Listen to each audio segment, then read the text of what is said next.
Lai gan grāmatas no vecās Latvijas Nacionālās bibliotēkas ēkas uz jauno tiks pārvietotas tikai 18. janvārī, ik viens Latvijas iedzīvotājs jau tagad tiek aicināts pieteikties akcijai Grāmatu draugu ķēde. Plānots, ka simboliskais grāmatu ceļš no Krišāņa Barona ielas līdz Gaismas pilī pulcēs ap 20,000 cilvēku, kas nododot grāmatas roku rokā apliecinās latviešu tautas vienotību un tās nemirstošās vērtības. Grāmatu draugu ķēdē var reģistrēties jebkurā bibliotēkā vai portālā www.riga2014.org.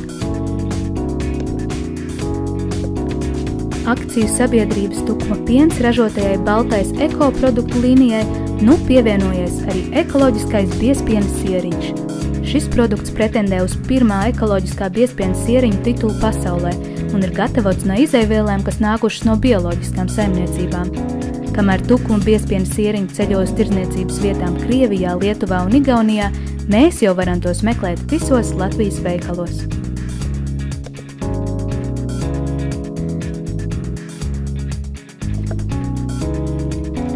Novembrī Tukuma reģionālā diabēta biedrība un mana aptieka aicina uz starptautiskajai diabēta dienai veltītu pasākumu Tukuma centra aptiekā.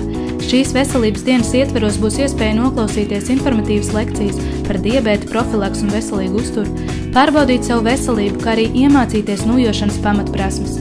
Nenokavē iespēju, lai parūpētos par savu veselību.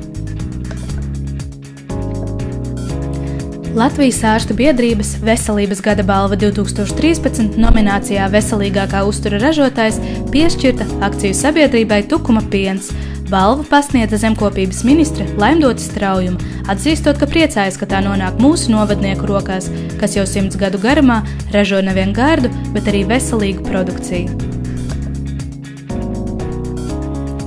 Vai zināja, ka Android un Apple lietotāji savos viedtālruņos bez maksas var lejupielādēt aplikāciju Visit Tukums?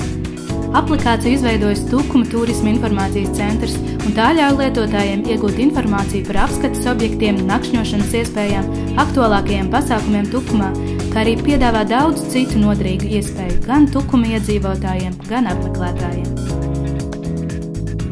Latvijas Investīciju un attīstības aģentūra sadarbībā ar Ķemers Business & Law Company organizē bezmaksas semināru jaunatnes darbiniekiem, lai pilnveidotu zināšanas darbā ar jauniešiem un sabiedrības pārstāvjiem, kur vēlas iesaistīties uzņēmējdarbībā. Seminārs notiks Tukuma jauniešu centra telpās, un tam ir iespējams pieteikties, aizpildot pieteikuma anketu Ķemers Business & Law Company mājaslapā. Nenokavē pieteikšanos, jo vietu skaits ir ierobežots.